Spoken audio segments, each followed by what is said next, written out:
13 और करवा दो, 13 वाला।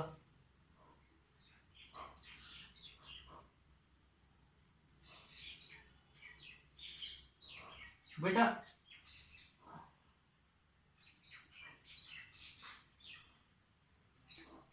आ जाएगा, अभी क्लास चालू हुई ना। डायगोनल कितनी है? A B C D. Diagonal, एक डायगोनल बेटा कितनी है? 16 सेंटीमीटर है। एक डायगोनल की लेंथ कितनी है? 16। और एक की कितनी है? एक की है 12। तो बेटा जी इतने की कितनी होगी? हाफ की कितनी होगी? 16 का हाफ कितना होता है? 8 होता है। और इसका हाफ कितना होता है? 6 होता है। होता है।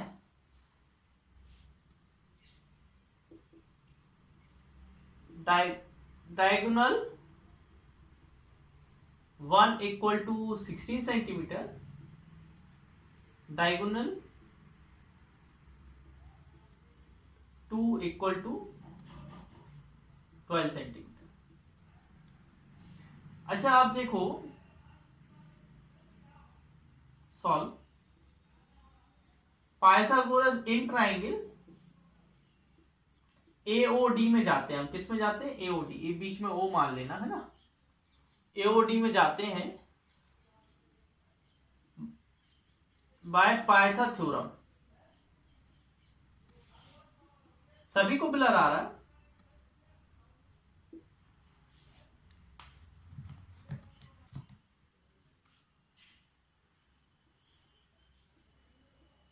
आ जाएगा, सही है। प्लस बेस का स्क्वायर। हाइपोटेनस यहां पर क्या है? एडी। परपेंडिकुलर क्या है? ओए। और बेस क्या है? ओडी। एडी कितना है? नहीं दिया है। ओए 8 है और ए 6 है।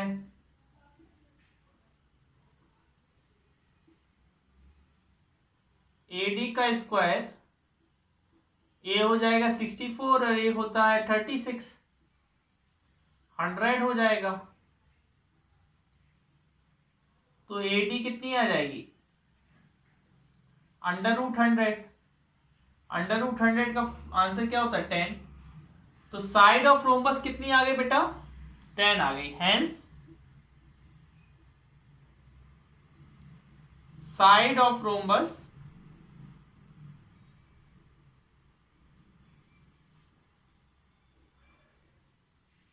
Equal to 10 centimetre.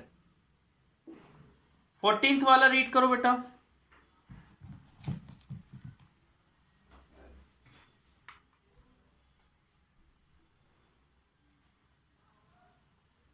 What value of x make the given parallelogram a square? बेटा ये आपको डायग्राम दिया है, वो बोल रहा है 13x प्लस 5.5 ए दिया है।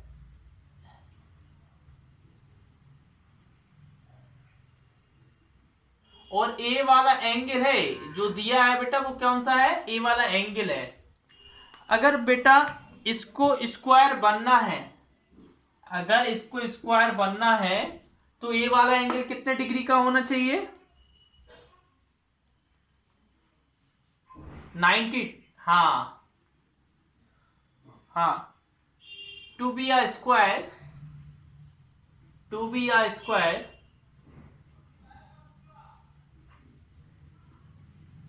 13x plus 55 equal to 90।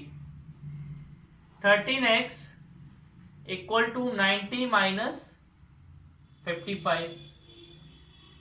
13x equal to 35। x equal to 35/13, sorry ये 5.5 था, कितना था 5.5, तो बेटा ये आ जाएगा 84.5, 84.5/30, x इक्वल टू 6.5, कितना आया, कौन सा ऑप्शन है, बी। नेक्स्ट क्वेश्चन पढ़िए बेटा 15।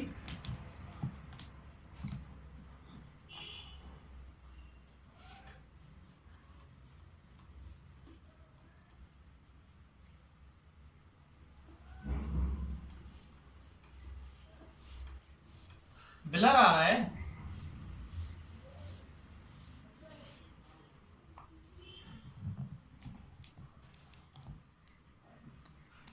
देखते हैं।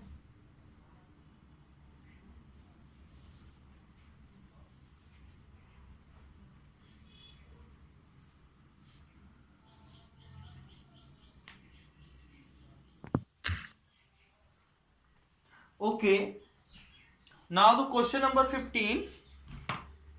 15 is quadrilateral ABCD is a kite. क्या है, एक काइट है,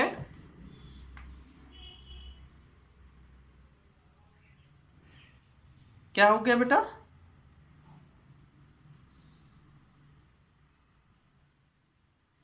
हाँ हाँ ठीक है, एक काइट है,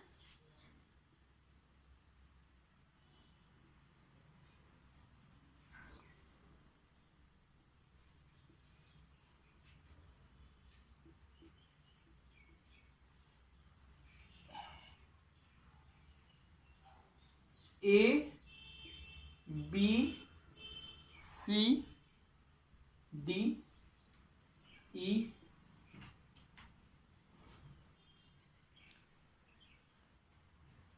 ये 10 सेंटीमीटर है,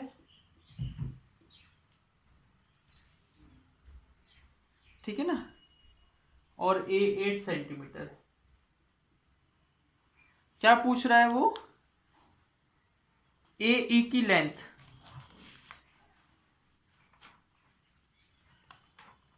देखो बेटा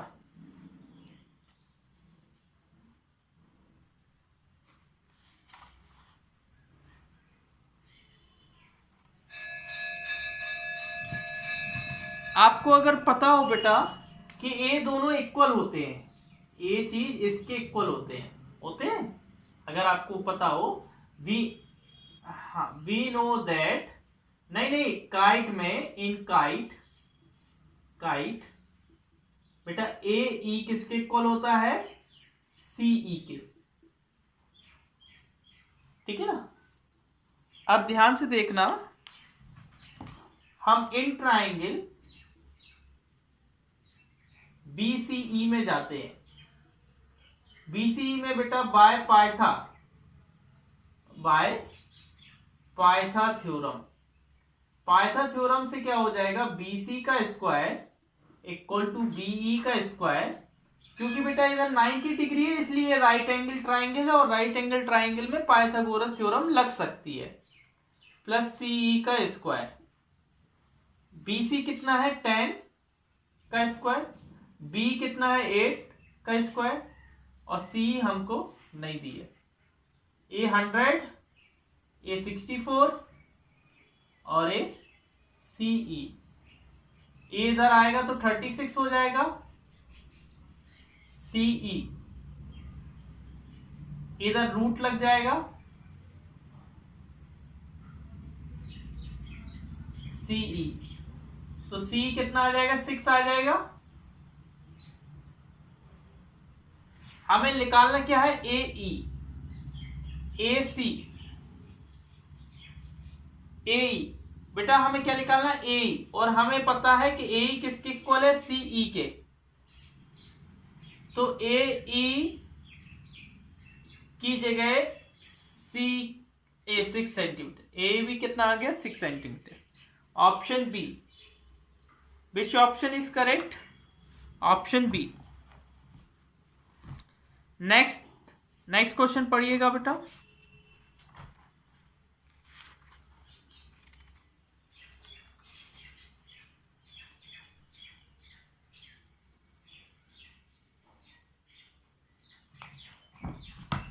पढ़िए।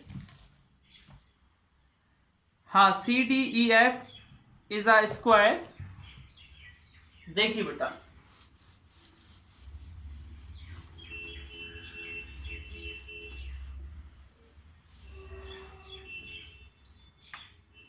सिक्सटींथ वाला ए स्क्वायर है,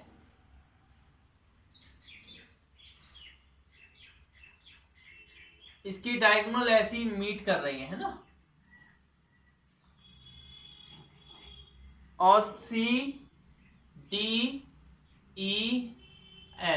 ऐसा बना हुआ है, इधर 68 डिग्री है ना, इसको M बोला गया है। और इधर अच्छा, ये बेटा ऐसी नहीं है, ये ऐसी है इधर इस साइड, और तुमको निकालना क्या है, X।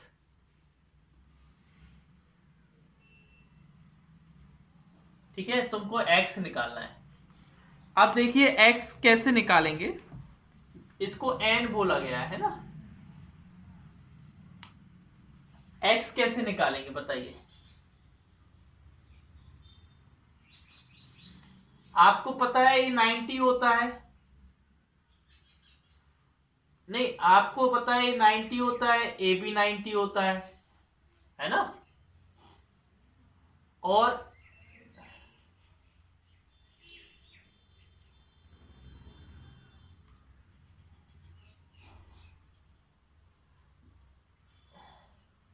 क्या बेटा,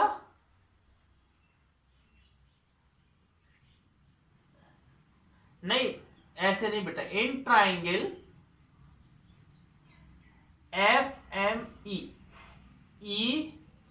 EFM में जाते हैं, angle MFE plus angle FME plus angle FEM, ये तीनों एंगल का सम कितना होगा, 180। ठीक है, ये 45 दिया है,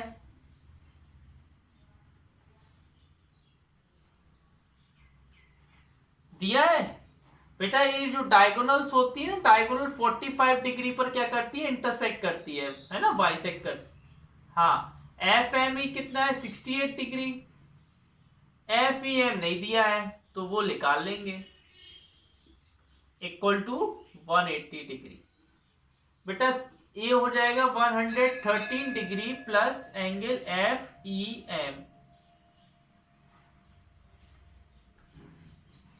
ठीक है, इक्वल टू 180 डिग्री।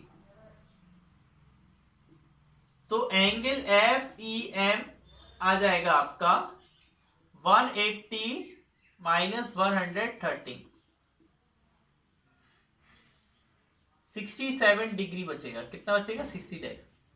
अब आप जानते हो बेटा, एक फोर पॉइंट से बनने वाला फिगर क्या होता है, क्वाड्रिलेटरल होता है। इन quadrilateral,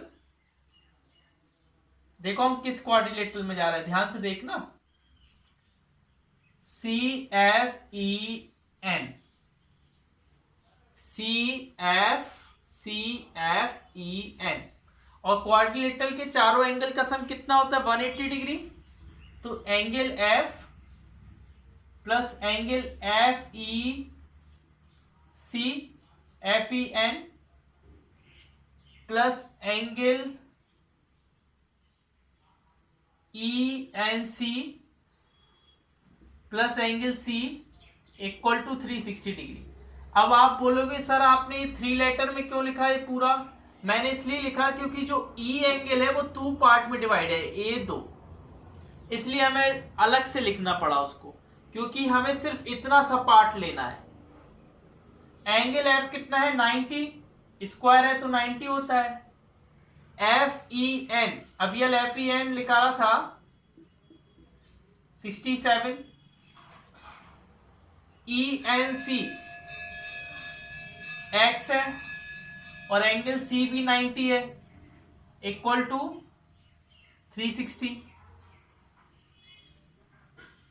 A 180 247 plus x equal to 360।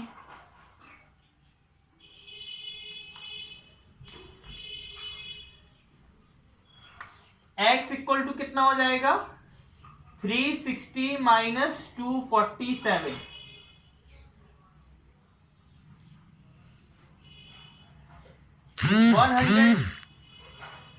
113।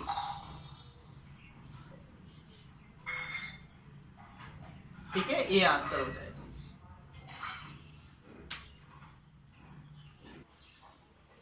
देखिए, one angle of parallelogram is 60 degree, find its opposite angle and at the adjacent angle. देखिए बेटा, पैरेललोग्राम ऐसा होता है ना, एक एंगल उसका कितना है? 60 डिग्री।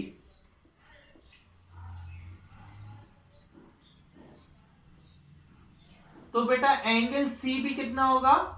एंगल ए के इक्वल होगा, एंगल सी भी 60 डिग्री होगा। अपोजिट एंगल क्या होते हैं पैरेललोग्राम के? इक्वल। और बेटा angle A plus angle B equal to कितना होता है? 180 डिग्री।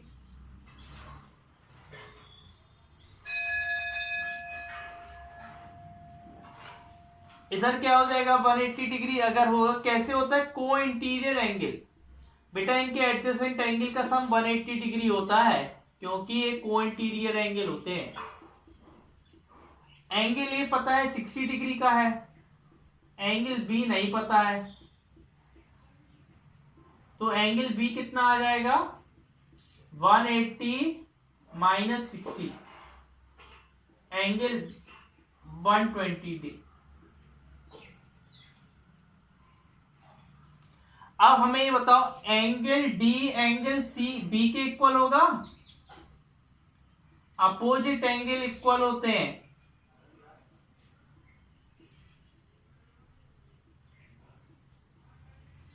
तो एंगल डी कितना हो जाएगा? 120 हो जाएगा।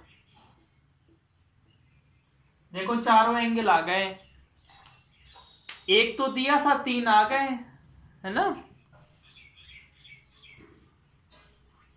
नेक्स्ट क्वेश्चन पढ़िए।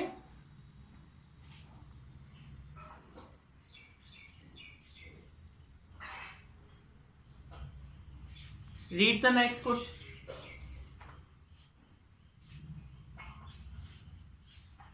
हाँ, one angle of a rhombus is 70 degree, find the other angle. बेटा बिल्कुल इसी जैसे करना है, बिल्कुल इसी जैसा, समझ गए ना। सेम मैं लिख दे रहा हूं, क्वेश्चन 2 सेम एज क्वेश्चन 1। यहां से मेंटल मैथ चालू हो गई है ना। अगला पढ़िए।